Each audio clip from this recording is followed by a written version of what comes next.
Yes. Good afternoon, everyone. Thank you for joining us for our community support waiver town hall. We're very happy that so many people are logging on to this meeting. It's very exciting to be starting a new waiver in Kansas. So I'm going to just briefly go over the agenda. Do you have that on the slide there? There we go. So we'll talk about PCG's role in helping us develop the community support waiver, poll questions, and then we'll have updates. We're going to go over some proposed service definitions and self-direction on the community support waiver, as well as next steps, and then a wrap up. So really appreciate you joining us. And I'm going to turn this back over to PCG. Thank you. Thank you, Michelle. Yes, welcome everyone. We have almost 400 people registered today. So we want to introduce ourselves. So my name is Lisa Wern, and I am with the Public Consulting Group, which we'll go over that a little bit here in a moment. And presenting with us today, so following me will be Elian Sorensen. He's not on the screen here today, but he joins me in stakeholder engagement.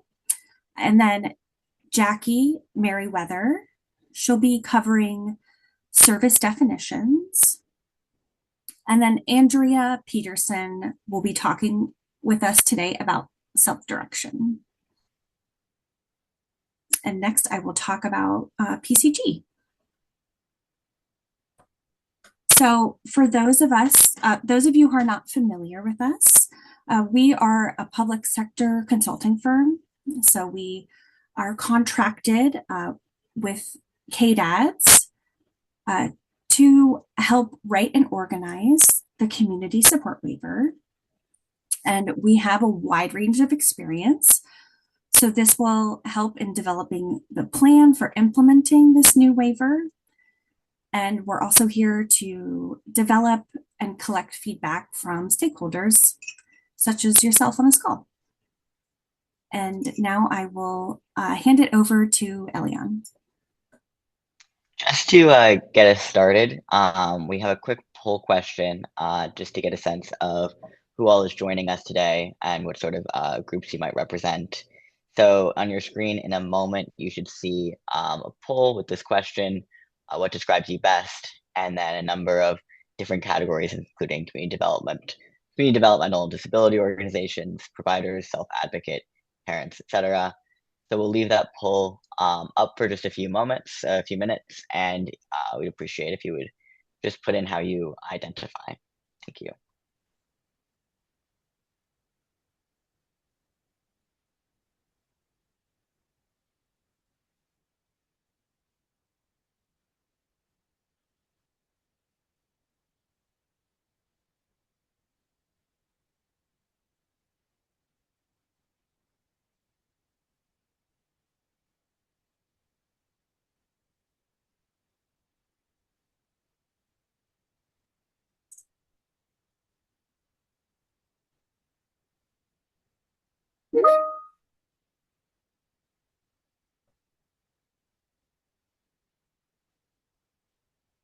And it looks like some of you may have answered the poll when you were joining today.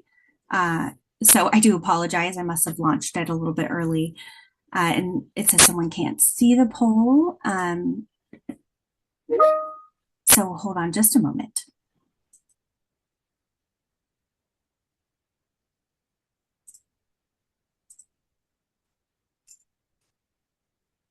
And it does look like we have over 180 people who've been able to answer the poll. So this poll will just help us get some information about who is in attendance today and for the future meetings. So we are just going to end the poll, so don't worry if you can't answer it, it's okay. So we apologize for the confusion.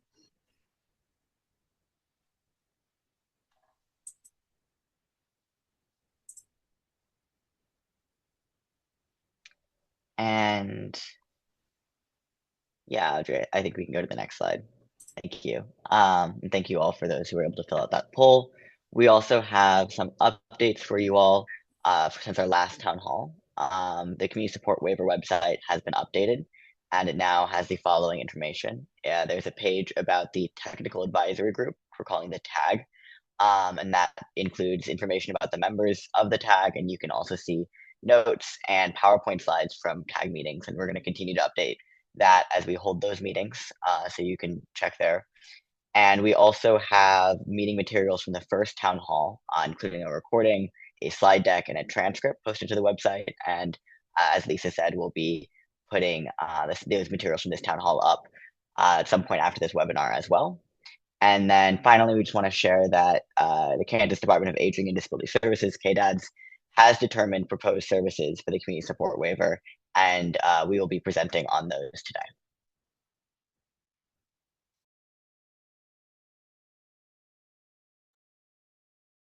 Okay, thanks, Elion. Hello, everyone. I'm Jackie Merriweather. As Lisa mentioned, I'm going to walk us through a list of the proposed CSW services and budget limits. I know I'll be talking a lot probably over the next 30 minutes and throwing a lot of information at you. So if you have any questions as we go along, please feel free to put your questions in the Q&A box.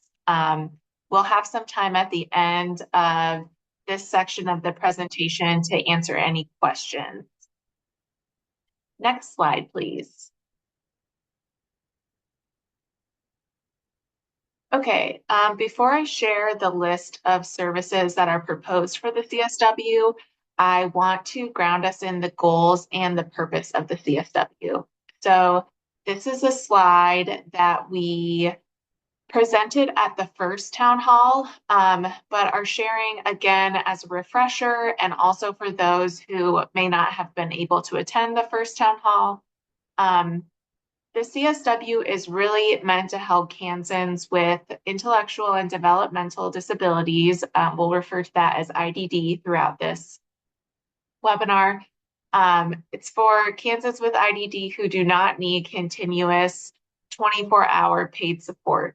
And the purpose of the CSW is really to increase access to services for people with IDD, to enhance natural supports and family caregiving that may already exist in a person's life, to help people live more independently at home and in the community, help people find competitive integrated employment, promote connection to the community, and offer more opportunities for people to choose and direct their own services. Next slide, please. So one thing to keep in mind as we discuss proposed CSW services is the budget limit that was set by the Kansas legislature. So the legislature established a $20,000 per person per year budget limit for the CSW. KDADS expects that the legislature will continue to keep this budget limit in place in future budget years. Establishing a per person budget limit allows the CSW to serve as many people as possible within the limited funds appropriated for this waiver. And it supports the goal of really enhancing the natural supports and family caregiving that already exist in participants' lives.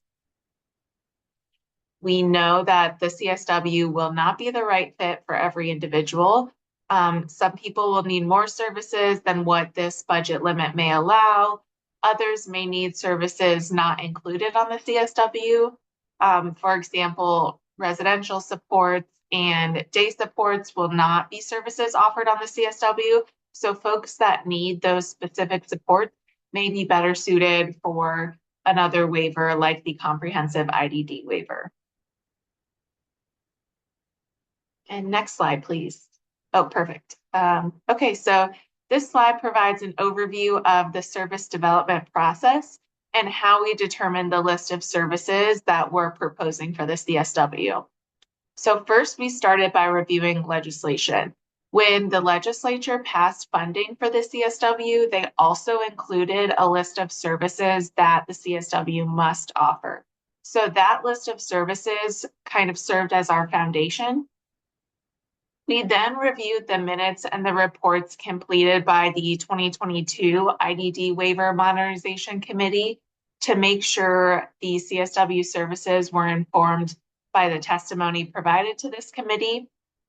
And then we also reviewed the University of Kansas waitlist study, which provided us with data on what services are most needed and desired from individuals who are waiting for a spot on the comprehensive IDD waiver.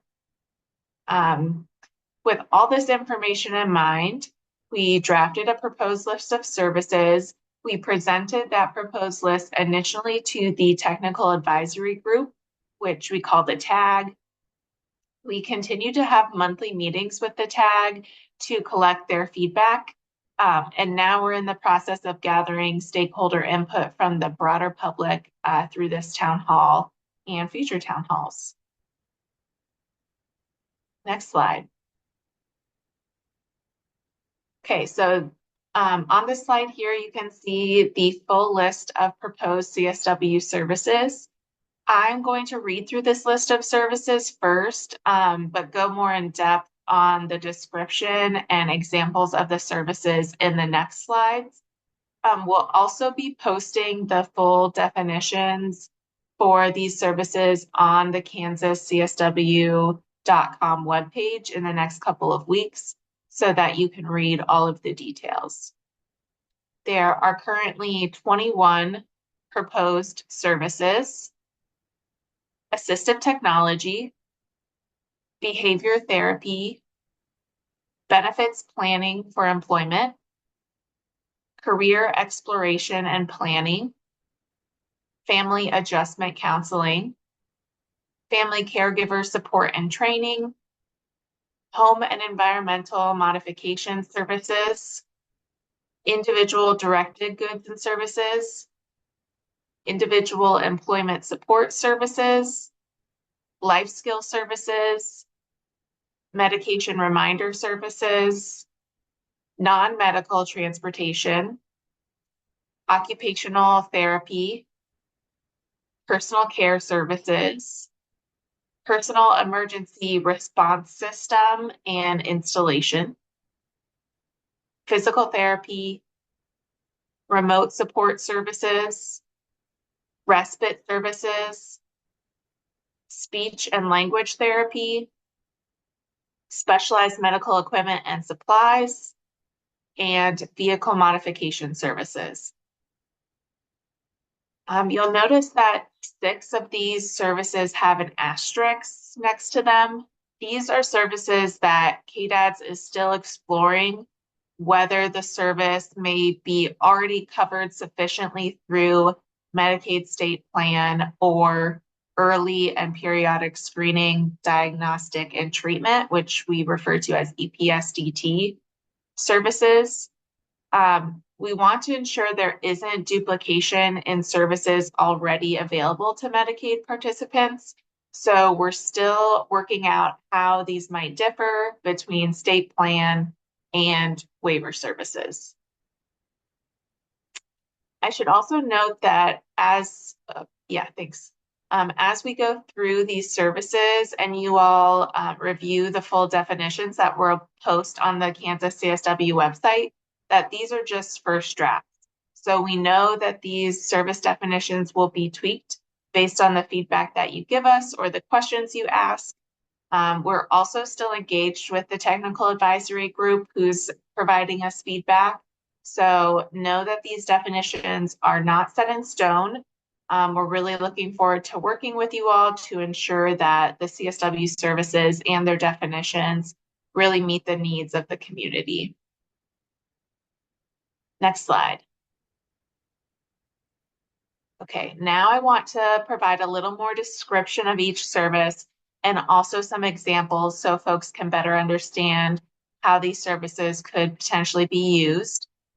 The examples that I'm including on the slides aren't exhaustive or meant to describe how everyone will use these services. They're just maybe one example.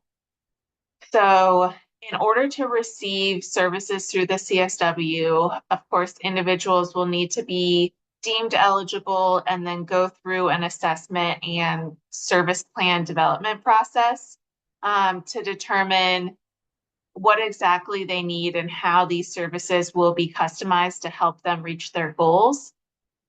But I've grouped these services based on their focus. So the list of services that you see on this slide here are really focused on supporting independent living. So first we have home and environmental modification services. These are adaptations to a participant's home to increase their safety or independence. Examples of home modifications include installation of grab bars, construction of access ramps, adding railings to the home, adding detectable warnings on walking surfaces, widening doorways or hallways, installing a stair glide, etc.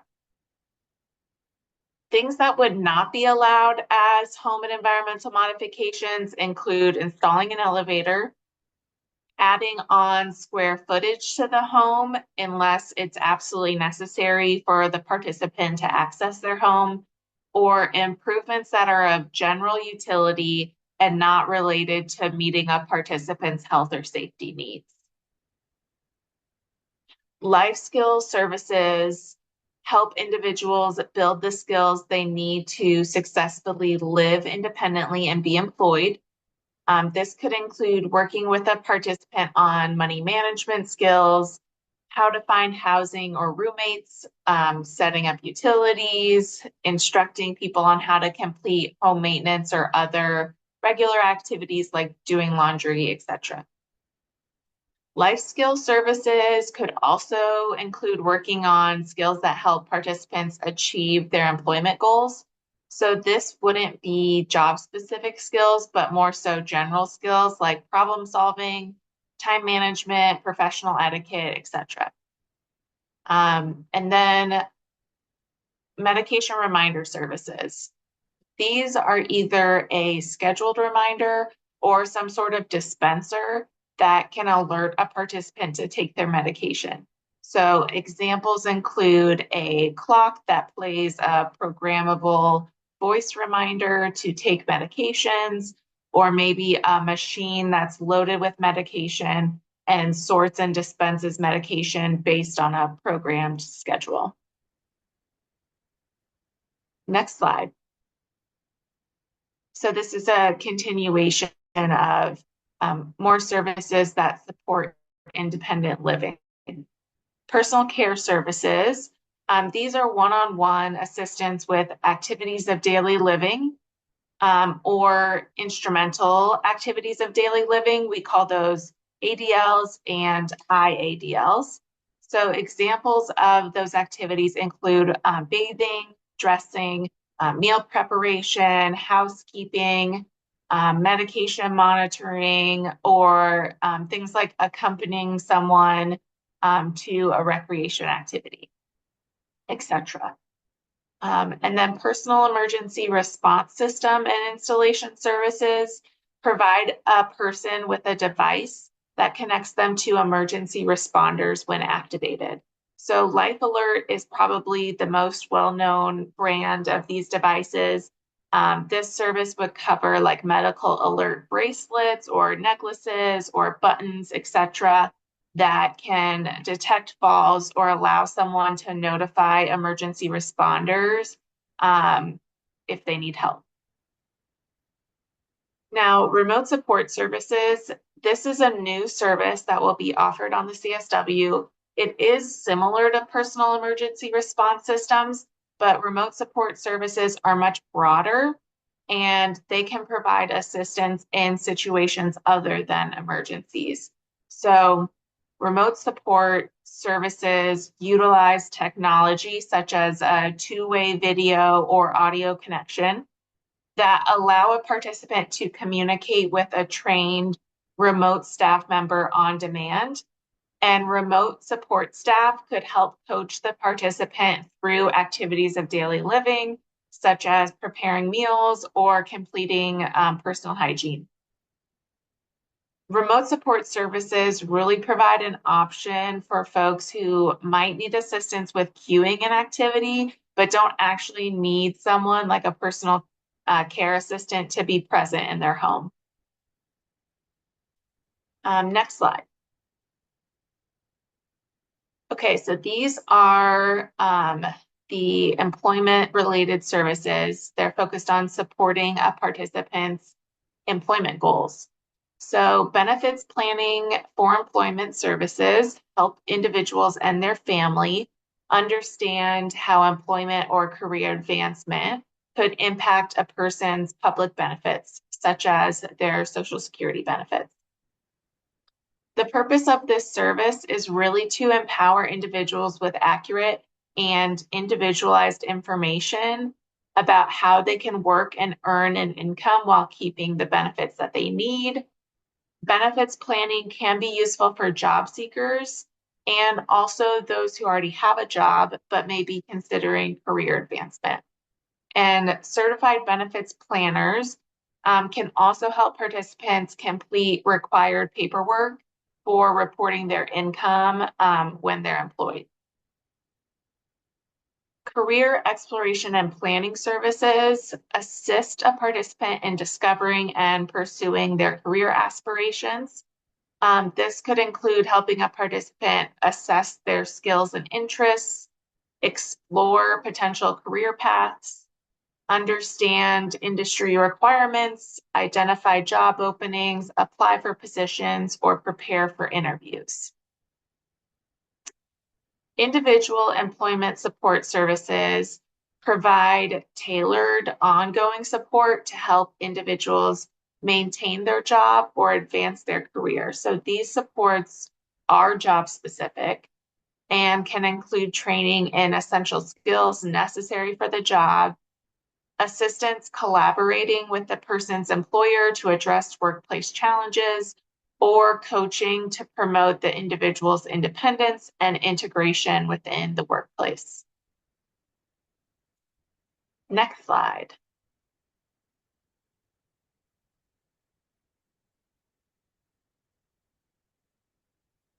Audrey, can you move to the next slide? Perfect. So these are some of the therapy services that are offered on that we are proposing to be offered on the CSW. First, we have behavior therapy. This is assistance with challenging behaviors such as aggression, self-injury, or anger management. An example of behavior therapy could include a psychologist or other behavior therapy professional supporting a participant in a home or community setting to replace a self-destructive behavior with a healthy behavior in response to triggers that may occur in the person's environment. Occupational therapy is assistance in gaining and retaining motor skills and cognitive abilities to complete everyday activities. So examples include an occupational therapist helping a participant learn to dress themselves through adaptation of their clothing or environment, assistive tools, or practice. Next slide.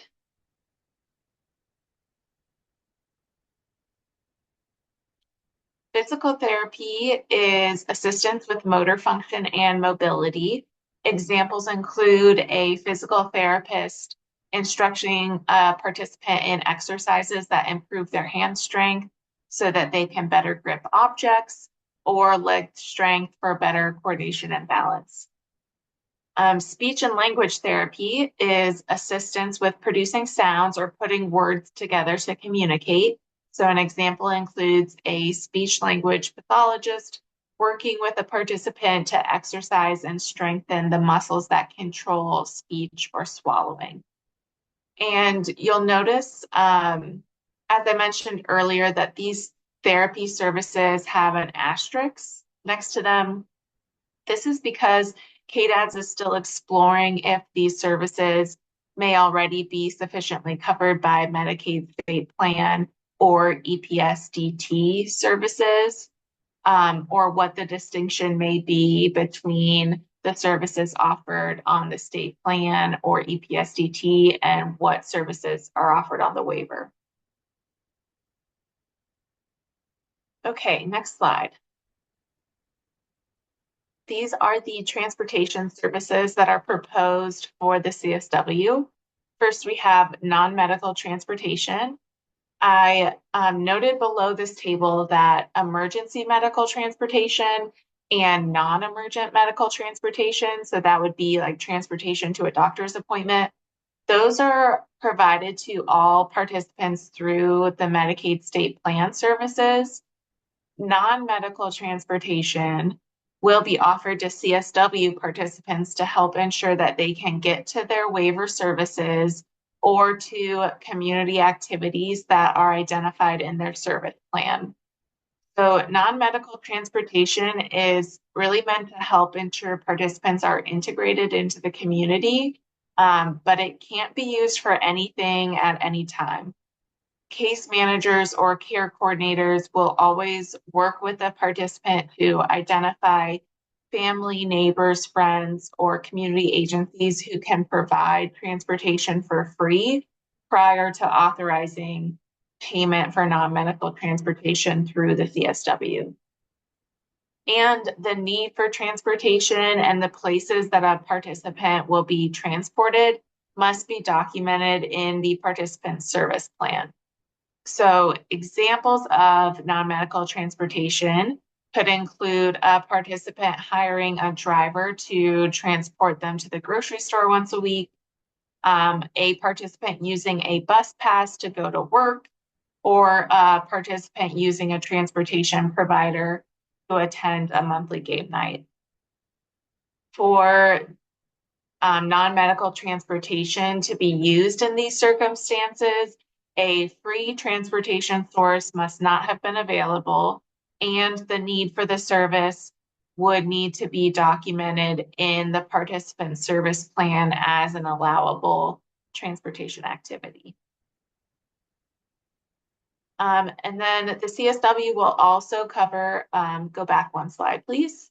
CSW will also cover vehicle modification services, which are adaptations to increase the accessibility of a participant's vehicle or the vehicle of the participant's primary caregiver. So an example of vehicle modifications, these would include like adding hand controls, pedal extensions, steering devices, wheelchair lifts, swivel seats, etc. Next slide. So this slide focuses on the equipment and sort of specialized services that are proposed for the CSW. First, we have assistive technology, which is equipment or a product system that increases the participant's functional capabilities or independence.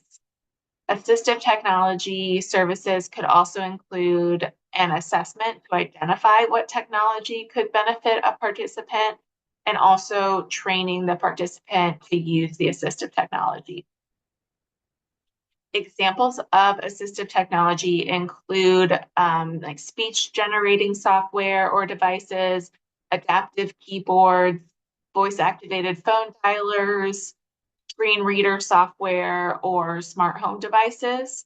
And again, this is not an exhaustive list of assistive technology. It's just meant to provide a better understanding of what assistive technology is. Okay, and then individual directed goods and services. This is only going to be available to participants who self-direct their services and agree to have budget authority over how they spend their allocated funds. So after I finish reviewing these CSW services, I'm going to pass it over to my colleague, Andrea, who's going to talk more about self-direction. So we'll come back to this again. But individual directed goods and services essentially allow a participant to purchase items or goods that aren't covered elsewhere in the waiver and address a need identified in their service plan. So the item or service must decrease a need for another Medicaid service, must promote inclusion in the community or increase the participant's safety at home. Individual directed goods and services will be reviewed on a case-by-case basis. There isn't like an allowable list of services that a person can pick and choose from. It's something the participant will have to request, and then it will be reviewed to determine if this item could be covered elsewhere, or if an assessed need exists for this. Other states have used this service to allow participants to purchase small household items like a microwave. Other things that we've seen states approve include like laundry services, camps, therapeutic writing, aquatic therapy, music therapy, health club memberships, etc. And then lastly, specialized medical equipment and supplies. These are items that increase the participant's ability to perform their activities of daily living or address physical conditions. So examples of this include like durable medical equipment that is not already covered by Medicaid state plan services, or disposable supplies such as wipes or testing strips that are of direct medical benefit to the participant. Next slide. Okay, so these services are focused on supporting the family or caregivers of participants. First, family adjustment counseling. This would be a service provided by licensed mental health counselors who can assist caregivers with understanding a participant's IDD diagnosis and coping during a time of transition. So an example could include caregivers meeting one-on-one with a licensed counselor without the participant present to ask questions and get information on how to support the participant when the participant is initially diagnosed with IDD, or perhaps during a particular time of transition, such as the participant moving out of the family home. And then family caregiver support and training is support, coaching, or training provided to caregivers to address participants' needs, to teach problem-solving skills, coping mechanisms, or provide information on understanding the waiver process and available community resources. So examples of this service can include a caregiver attending a monthly parent support group run by a community mental health center. It could include a caregiver meeting with another parent of a person with IDD to learn about what community resources exist and really how to navigate the waiver process. Next slide. Okay, respite services provide supervision and care for a participant to temporarily relieve the primary caregiver's duties.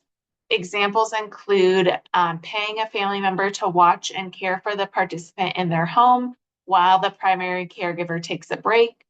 It could include a provider offering like respite drop-in hours, which allows the caregiver to run errands or go to appointments. It also could be like a friend being paid to take the participant on an outing to allow the primary caregiver time to themselves. Next slide. Okay, so I have gone over all of the proposed services for the CSW, but I do want to spend some time discussing the service limits. So prior to me going over the services, we did mention that the legislature established a $20,000 per participant per year budget limit. In addition to that $20,000 per year limit for all services, a participant also has to have an assessed need for the service documented in their service plan. Service plans can be adjusted as the participants' needs change. And there's also a service-specific budget limit for what were previously known as assistive services. So assistive services has now been broken out into 3 individual services, which are 1, home and environmental modifications, 2, vehicle modifications, and then 3, specialized medical equipment and supplies. So the legislature established a lifetime budget limit of $10,000 per participant for all assistive services.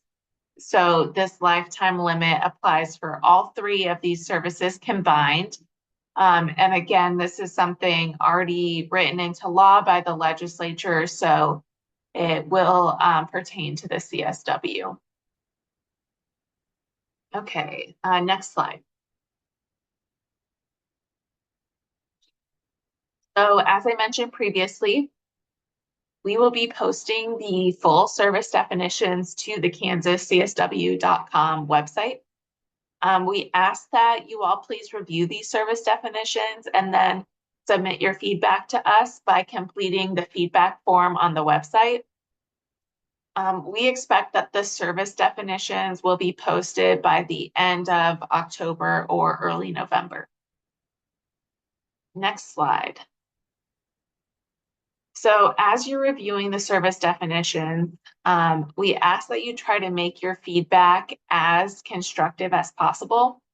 You can really do this by focusing on the content of the definitions, providing actionable feedback, and highlighting both strengths and weaknesses. It's just as helpful for us to hear what parts you like about a service definition, because it shows us like what we need to keep in the definition. But of course, we also want to hear if you have suggestions for improvements of the definition. I've provided some examples here of how to make feedback constructive. So you may be reading a service definition and think to yourself that this service definition is unclear. A way to make that feedback more constructive would be to say, adding XYZ would make this definition clearer. Or maybe you're reading a service definition and you notice something about the grammar that you would change. We are not asking you to do a copy edit for spelling and grammar. We really want you to focus on the content of the service definition. So more constructive feedback may be telling us that individuals could benefit more from the service if it covered XYZ activity. Okay, next slide. And so before I pause for questions on the CSW services, I also want to announce an additional opportunity to engage with KDADS on services for both the comprehensive IDD waiver and also the CSW. So KDADS is working on a larger initiative to unbundle or separate the day services definitions that are used in the comprehensive IDD waiver. 4 of these unbundled definitions will be included in the CSW. So benefits planning, career exploration and planning, life skill services, and individual employment supports. Those are 4 services that are being unbundled from day services. So the CSW is really planning to mirror the definitions that KDADS crafts for the comprehensive IDD waiver. So if you want to hear more about all of the unbundled day services definitions and provide input on these definitions, please plan to attend a webinar focused on the unbundling. This webinar is going to be held on Friday, November 8th from 1 to 2:30 p.m. We'll also include information on accessing this unbundling webinar on our Kansas CSW webpage with a link to join. Okay, so next slide, please. And I'm going to pass it over to Peter to help facilitate some questions. Thank you, Jackie. So I'm Peter Busby, a communications manager, excuse me, communications manager working as part of this CSW project. As Jackie said, we will now turn to questions. There are basically two ways for you to ask them.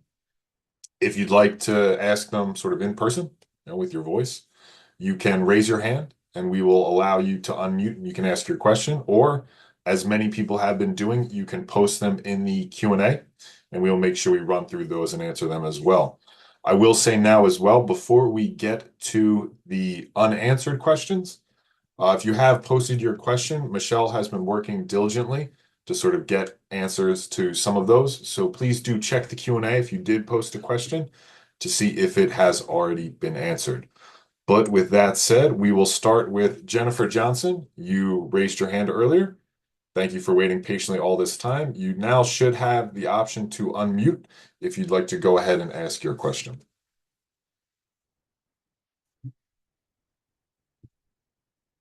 I didn't have a question. I did that by mistake. Sorry. Okay, no sweat. I will lower your hand for you.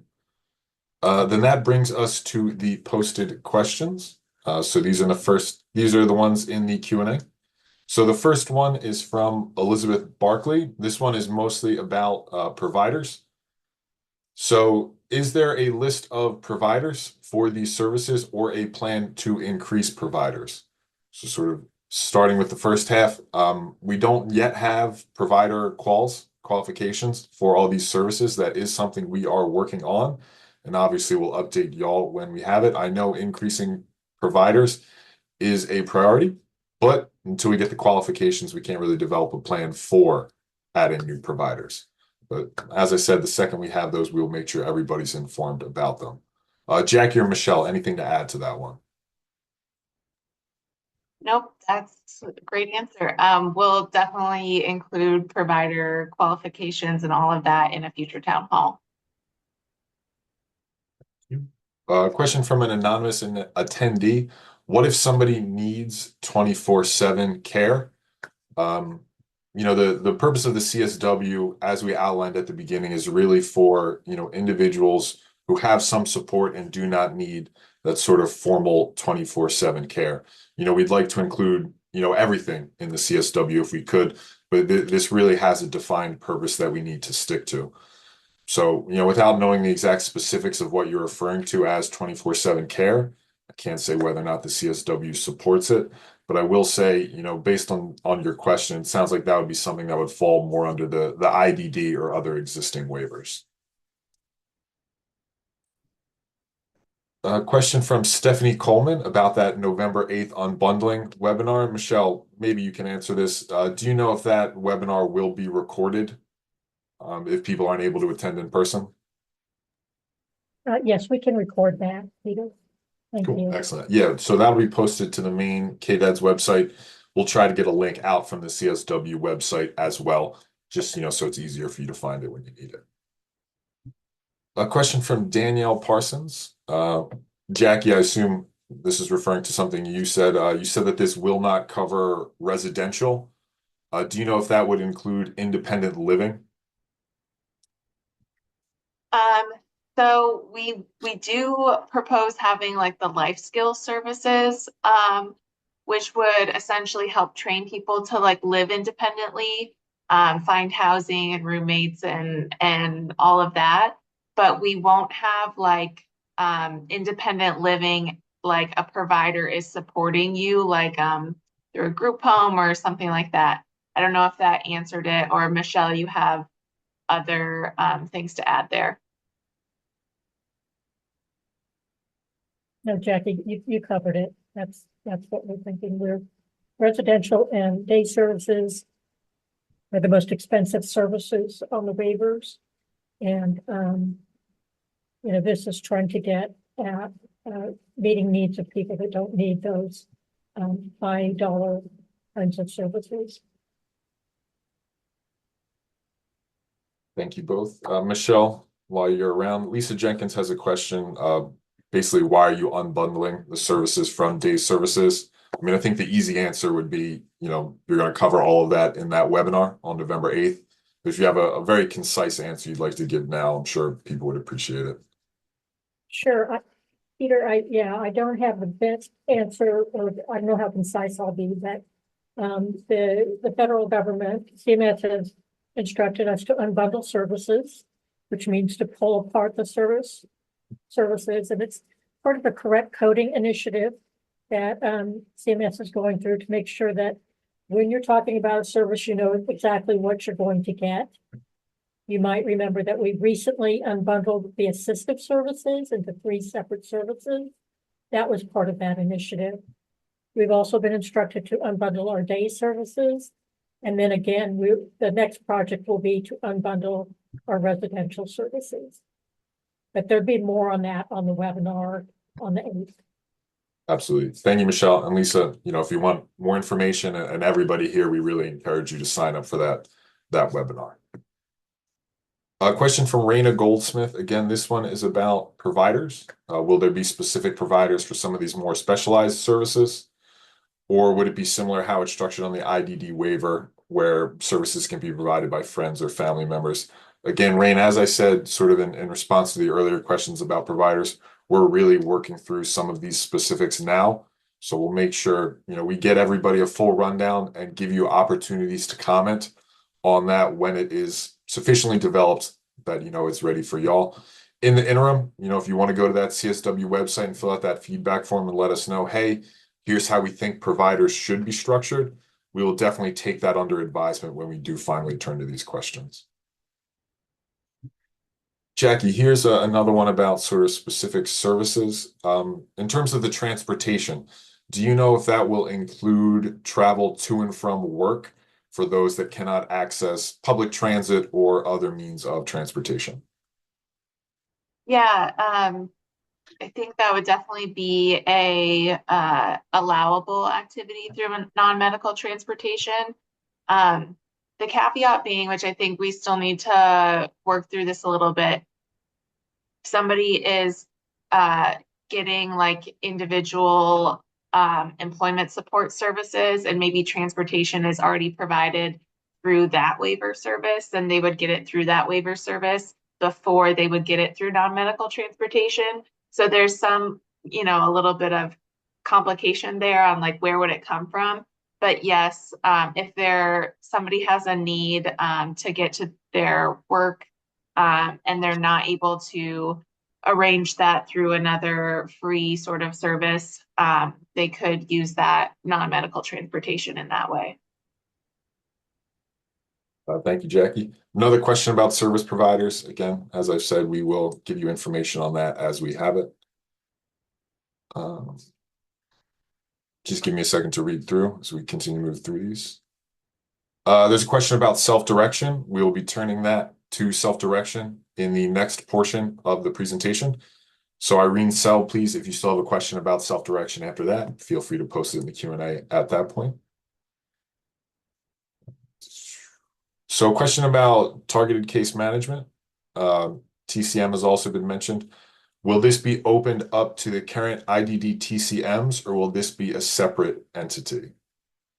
Jackie, I don't know if we have those sorts of specifics. That might have to wait as well for some additional sort of KDAD's work regarding targeted case management.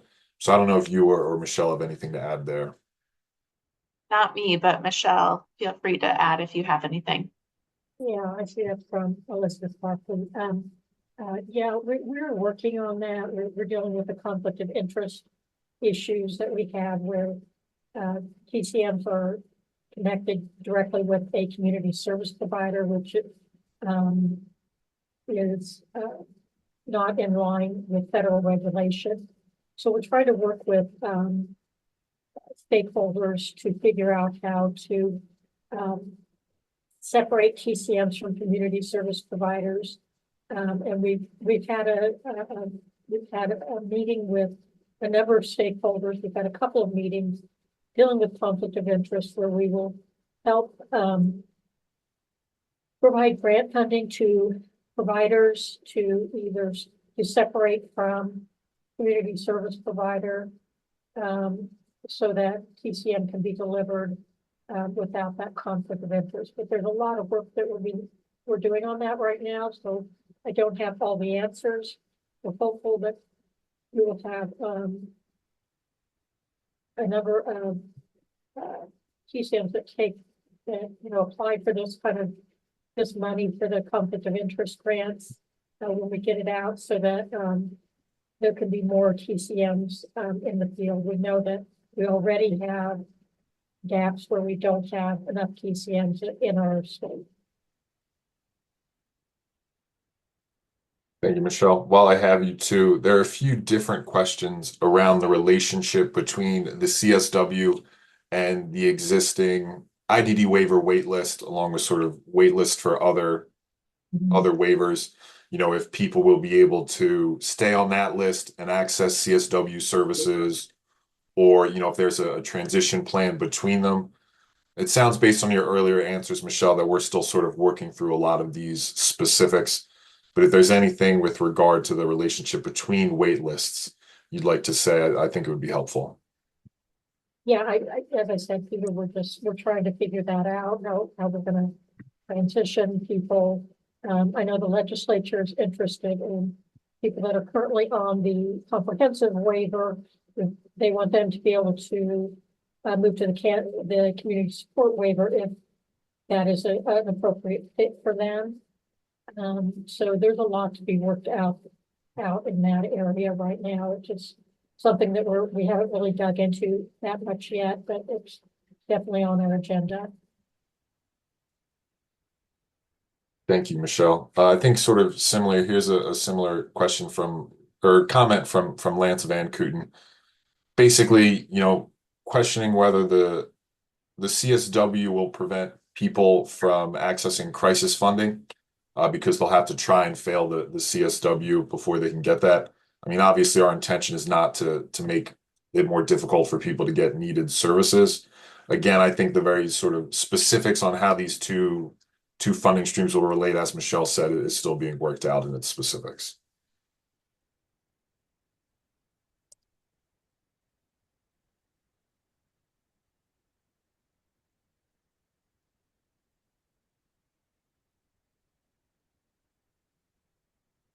A few different questions. Again, people commenting on the funding cap, or sort of questions about why certain services might or might not be necessary. Again, we're not going to get into all these sort of suggestions and feedback right now, but we definitely appreciate it. And what we want you to do, if you can, is transition this feedback to that feedback form on the CSW website. We appreciate these insights. We definitely want to receive them. We just can't run through them all during the webinar, obviously. So please do submit them through that feedback form. We will absolutely take them into consideration as we continue developing this waiver. Jackie, I think this one would be best suited for you. Do we have an anticipated implementation date for this waiver? I know there's a lot up in the air, but if we can sort of give a rundown of maybe the schedule of steps, that might be helpful.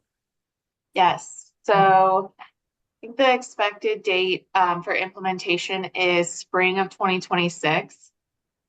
I know in our first town hall, we had more like a timeline slide that broke down things. So I also would encourage people to go review the slides from the first town hall if you want more details. But the early 2026 implementation date takes into consideration drafting the waiver, getting feedback from the public as we're doing now, doing a formal public comment period, and then submitting the waiver to CMS. CMS's time for reviewing and approving that waiver, and then implementing it. Perfect. Thank you, Jackie. I'd also just add, this is Michelle, that we also have to build the provider network to provide these services and get them enrolled into the appropriate, into KMAP and with the MCO providers, so Medicaid can pay that. So there's a lot of work that still is outstanding.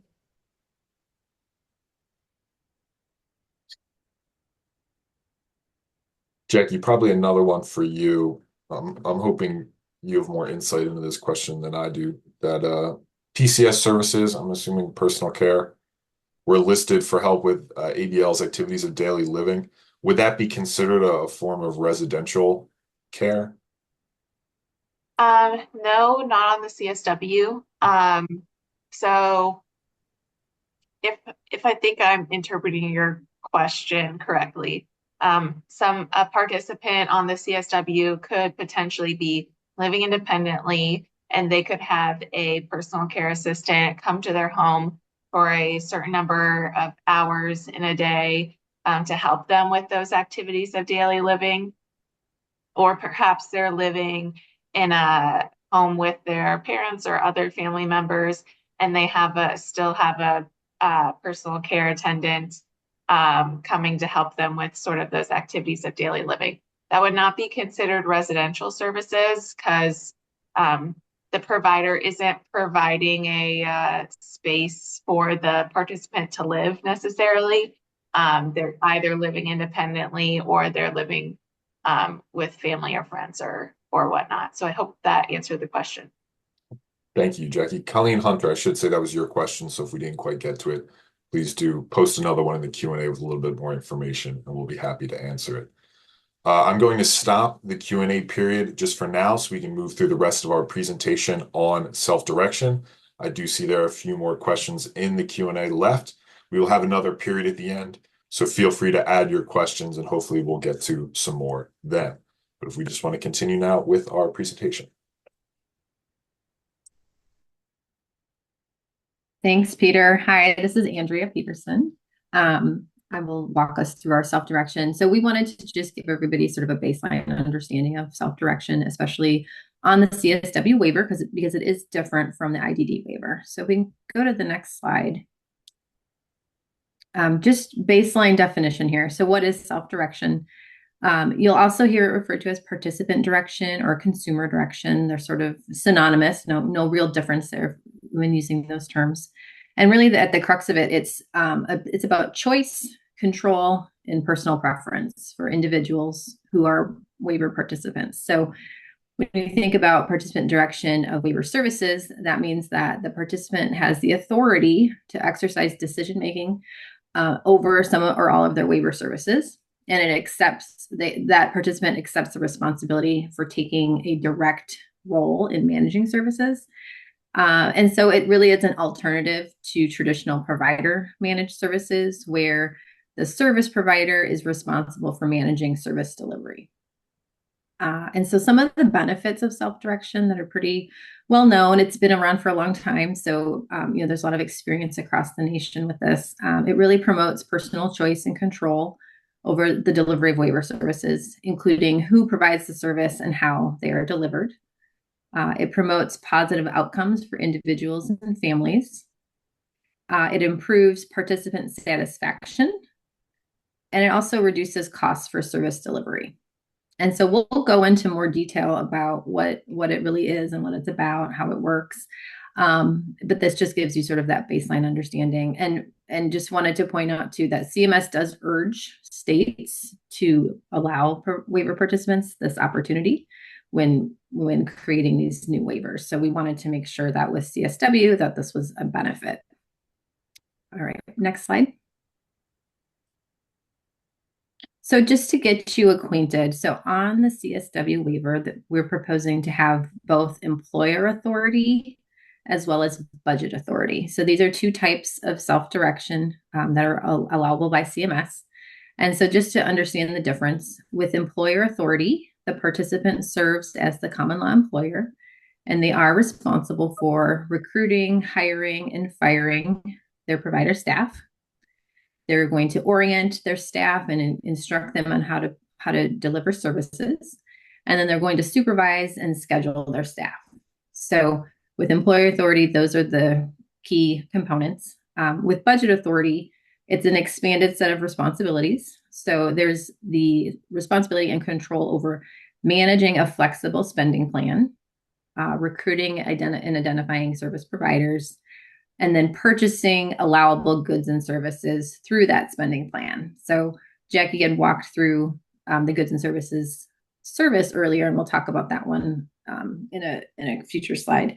But those are the differences at the highest level. For the next slide. So to be clear, there are differences between employer authority and budget authority in terms of which services we're proposing to be allowable under each of those functions. So as an employer authority, if a participant chooses this, there are 5 services that we're proposing would be allowable. So the family caregiver support and training, life skills services, non-medical transportation, personal care services, and respite services. So that would mean that under employer authority, the participant would identify individuals to hire for these particular services, and then go through that process. And then on the budget authority side, this really allows the greatest choice and control. And so with that, we're proposing to include all services as part of budget authority. And so that goes beyond these 5 here, and then provides sort of that opportunity for flexibility for the other services. And to be clear, for the employer authority, these are 5 services of the total. So the other services that aren't included here would be available through agency-based. All right, next slide. So just to give a little bit more on the individual directed goods and services, this is a service that is only available when you're using budget authority. And as Jackie described already, it allows the participant to purchase specific items or goods that aren't covered elsewhere in the waiver. And so as they go through their service plan development, they may identify certain items to purchase or activities to include that aren't available through other services. And so this provides that opportunity. And then it does have that requirement that it must decrease a need for other Medicaid services, promote inclusion in the community, or increase the participant's safety at home. So there are criteria to use individual directed goods and services, but it does add to that flexibility and control for the participant. Next slide. So we wanted to highlight that when someone chooses to self-direct, there are specific supports available. And so when you do this, you're not left alone. There are specific things that will allow you to really function in that responsible role as the employer. And so the two here are the financial management services side, and then specific assistance that we call a supports broker. And the supports broker is really providing what CMS defines as information and assistance. And so it's personalized support and assistance as you make choices and kind of proceed through that journey of self-direction. And on the financial management services side, really the details about how to enroll a worker and get them paid and make sure that their taxes are being taken out, et cetera. So we'll go into some detail about that as well. So these two are kind of the main supports available when someone self-directs. Next slide. And so we wanted to provide, and we'll go into more detail about the different roles of sort of the who's who in self-direction. So there's a process where an individual is going to create that person-centered service plan, and that will happen through their care coordination process. The supports broker is part of that process and sort of continues to support the person throughout the self-direction journey. And then the financial management services is that fiscal employer agent that will provide specific financial related facilitation of payments and taxes and such for the worker to actually get paid and be an official employee. So we're going to go into each of these roles more specifically on future slides. So we'll move forward. So specifically for the care coordinator, this is pretty much the same in the IDD waiver. So you're going to have someone who is providing you with case management where there's coordination of that person-centered service plan. You're going to be able to ask questions and get oriented to self-direction and how does it work with the CSW? What are your choices? And then go through that process of developing that plan. And then that care coordinator role will coordinate with the financial management services agency and the supports broker to really make sure that that is a coordinated effort across those different stakeholders. And then, as needed, they'll help find a support broker and help make linkages in the community with other resources. And then on an ongoing basis, that care coordinator is going to monitor that person-centered service plan, as well as the health and welfare of the individual. They'll meet annually with the individual, as is typical, to make sure that the service plan is on track, and if there are any changes that need to be made. And then they're going to do sort of that ongoing management, and they will have a view to that individual budget that occurs with the budget authority. Next slide. In terms of the supports broker role, there's sort of three main areas that they're going to be assisting the individual. So education, they're going to be able to talk through with the individual about their responsibilities, make sure that they're understanding, what are they taking on when they choose self-direction, what are the options and how can they use self-direction possibly in combination with agency-based services, making sure that there's understanding of sort of the consequences and responsibility around program funds, especially with the budget authority. And then they would be able to assist with the hiring process. So how to get background checks and how to process workers and things to look for in terms of hiring. In terms of training, they're able to train the participant on the self-direction. So again, what are their responsibilities and how to function in that role, how to be an effective employer. If someone's new to self-direction, this would be some of the challenges that people have with maybe making the decision or going through the process. This will help, the supports broker role will help them sort of get past some of that, those challenges that will maybe get them to a place where they're really able to access this choice and responsibility that is empowering to a lot of people. And then ongoing, the supports broker, they're there throughout the year. So they're going to continue to assist the individual, beyond that service plan process. They're going to be able to assist with recruiting and hiring workers. If needed, to create job descriptions or postings.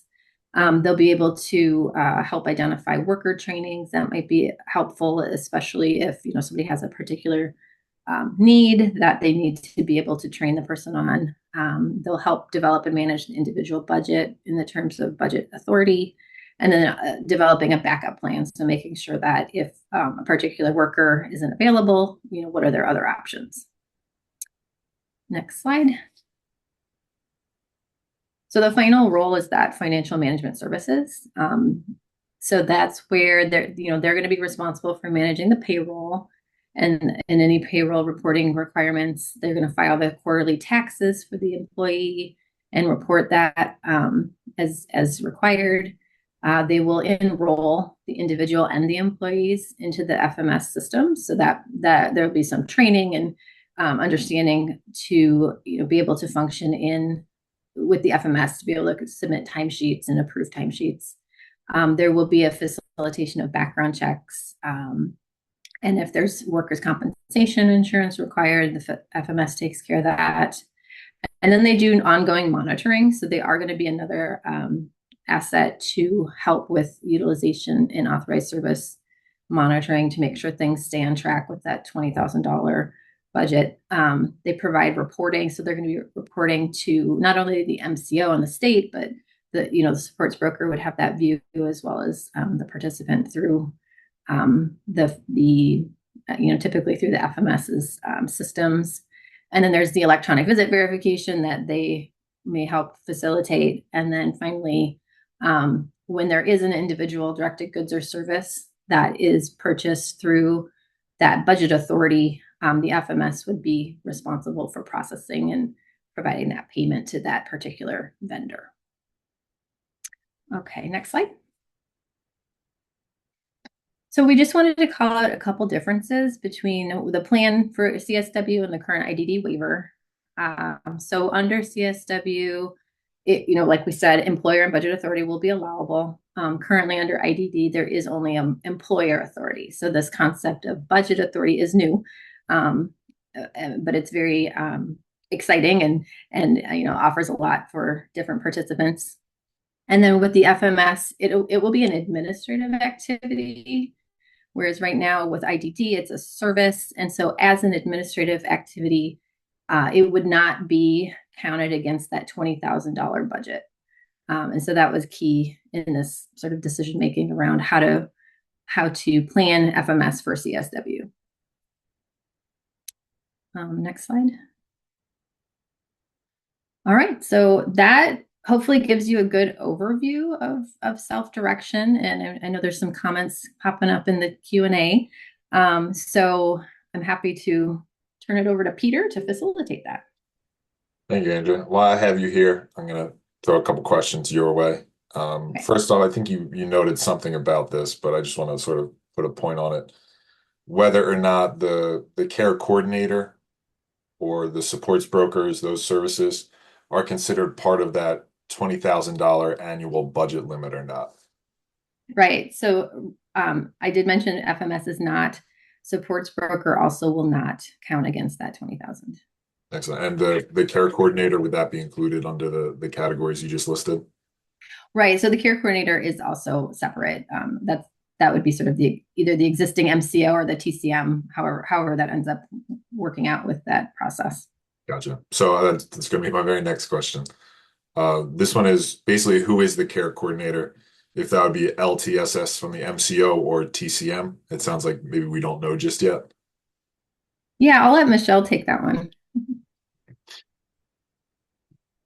Thanks, Andrea. Yeah, there's lots of forms of care coordination out there. Everybody that is enrolled in Medicaid under the waiver will have a care coordinator. They will also have access to request a TCM as well. And so we are currently working with another vendor on getting outlining who does what in this process. So we'll have a care coordination TCM manual that we will be bringing out. We're hoping to have that work done at the end of 25. But yeah, as it is currently, you can, on the IDD waiver, you can have a TCM and a care coordinator, and they're part of your care coordination, a person-centered team. And Michelle, it seemed like we were just getting to this, or Andrea as well. So apologize if you answered this, but how is a support broker different from a TCM? So the support broker will be, specifically trained on self-direction. So I think that the plan is to have that support broker role be part of the FMS, sort of a subsection of the FMS, is my understanding. And so they would really be concentrating on that self-direction role. Gotcha. Another budget question from an anonymous attendee. Michelle, you might be best positioned to answer this one. What's the relationship between, taxes and that $20,000 budget cap? Do they need to consider taxes in the budget as they pay for supports? Well, each support will have, a code that goes with it. And then it will pay a rate out for that code. I'm not a tax professional, so I'm not sure I understand the question. But all services will add up to a certain amount on a monthly basis. Thank you, Michelle. I think that was helpful. But anonymous attendee, if we didn't quite get to your question, didn't get the answer you needed, please do email us. You can find it on the website. We'd be more than happy to help you through there. A couple sort of more general questions. This one's from Daniel Kennedy about this is sort of a relationship between the CSW and the IDD waitlist. If we expect the CSW to lessen the number of individuals on the waitlist or reduce the wait time, and sort of as a corollary, how many individuals will the CSW be able to serve? Regarding the first one, Daniel, as we said, we're sort of still working out the relationship between the CSW and the other wait lists. Obviously, we hope the CSW will be able to help, as many people as quickly as possible. but we're just not quite in a position to give you a firm answer on what we expect the ultimate relationship between the two to be. Yeah, with Daniel, the community support waiver was a recommendation that came out of our legislative IDD modernization work group from late 2022. And of course, the major concern was the wait list. And the hope was to reduce people on the wait list. We do plan tentatively right now. We want to, once we go into effect, hopefully April of 2026. In the first year, we want to be able to serve 500. In the second year, 1,000 people. Now, this will depend greatly on, the provider network that we are able to build as to how many people we can serve. So a lot of stuff, we're working towards that goal of serving as many people as we possibly can. Michelle, too, this one will probably be one you'll want to weigh in as well. This is a question from Colleen Hunter. I'll just sort of read the question out. Wasn't it previously said that the TCM conflict of interest issue needs to be resolved before the CSW gets approved? I can say obviously PCG and KDADS, are thinking closely about CMS approval of the waiver and sort of what we need in place for this to get up and running. But Michelle, if you can give any information that we can share right now, sort of about what's happening with that in relation to the TCM. Yeah, we as we've been working with CMS, we have been talking about that we want to bring a community support waiver online.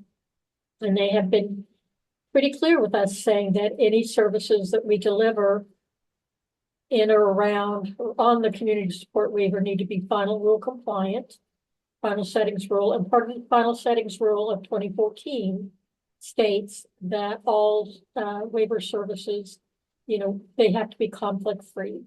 But not only waiver services, but like the TCM and eligibility piece as well. So we're reaching back out to CMS to talk more about that and how we mitigate that conflict of interest. Our first preference would be to have a complete and total separation. Our second alternative would be to somehow separate that you could get TCM from agency that is also connected to a community service provider, but that person could not also get services from that same community service provider. We do believe that by the time that the comprehensive waiver renews in 2029, we're going to need to show that in order to renew it, that we have addressed conflict of interest. But still more to come on that. It's a big topic. And we are trying to figure that out. We know that many individuals receive TCM from agencies that also provide waiver services. A similar question on TCM from anonymous attendee. This is just basically asking if there's a risk of losing federal funding if we don't fix this conflict of interest issue. So before, Michelle, I give you a chance to answer, I will say we're not really focused on TCM and conflict of interest as part of this webinar. As I said, we are very much focused on it in terms of the larger work KDADS is doing. But we are in the process of sort of, establishing alternative lines of communication more related to the CDDO TCM conflict of interest. So you'll certainly have opportunities to get more information related to that outside of our discussion of this CSW. So Michelle, if you want to add anything on this now, certainly open to you, or if not, we can just say, this isn't really that channel, and we'll make sure that information goes out to you in other ways. Right, yeah, we need to have, a separate discussion on this. It's pretty intense and involved kind of discussion. There is always the potential, if we do not follow the waiver rules, jeopardizing funding, and that's something I'm concerned about. I don't know that CMS would do that, but they could make life very hard for us as far as, moving forward. There's also the potential of a recovery from the Office of the Medicaid Inspector General if they see that we're not compliant with federal regulation. These are really extreme examples. So we're trying to get, figure this out so that we don't get to that point with with CMS and the Office of the Medicaid Inspector General. Thank you, Michelle. Andrew, I'm going to turn to you for these next few, and I apologize if I'm making you repeat yourself for any of them. But this is a question from Irene Sell about self-direction. If self-direction providers will be expected to assist with maintaining the budget for services. Right. No, I would say if you're hiring somebody, that budget management would be the participant's responsibility along with the FMS for the most part. And who will the supports brokers be employed by?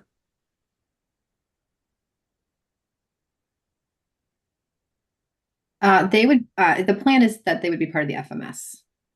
Okay. Thank you. I'm not sure if you would have the answer to this one or not, but I'll go ahead and ask it because I certainly don't have the answer.